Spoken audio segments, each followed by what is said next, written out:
next one, let's do the relative frequency. All right, now this one, we'll put it into a formula. We're going to take the frequency and divide it by n and multiply it by 100 for each one of them. Okay? So this one, you go to your calculator. I'm going to use a TI 84. It's probably the best calculator for a class like this. And you could do this one at a time. For example, go 4 divided by 55 times 100 and get your 7.27.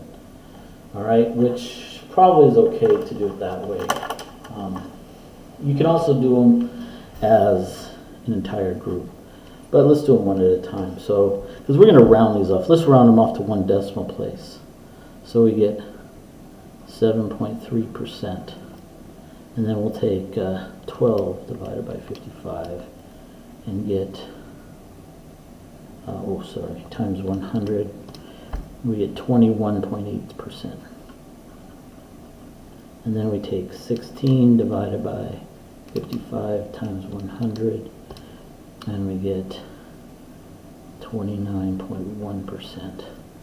And then 13 divided by 55 times 100, we get 23.6%. Then where are we? 3 divided by 55 times 100, we have 5.5%. And then 5 divided by 55, times 100, 9.1%. And then 2 divided by 55 times 100, and we get 3.6%. All right, so we have the percent of data points in each class, relative frequency. The last one is to accumulate, or the cumulative relative frequency, like that. And this one is just like this column, the cumulative frequency, but instead of adding up the frequencies, we're going to add up the percentages. Now, because we rounded, there's a chance that this will add up to be more than 100% or less than 100%, depending on how it was rounded. Let's put this in, because this should always be the answer. The last thing should always be 100%, no matter what.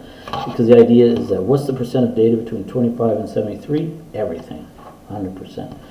So first one starts off just like before, 7.3%. Then you go plus 21.8, and so we get 29.1%. Now we add that in,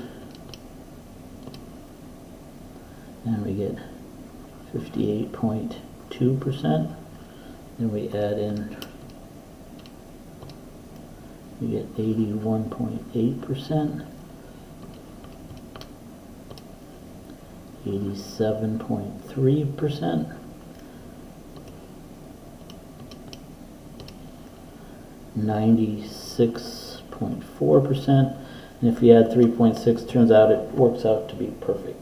And we have our cumulative relative frequency. So that's our entire graphs for our distributions that we're going to do for this type of data.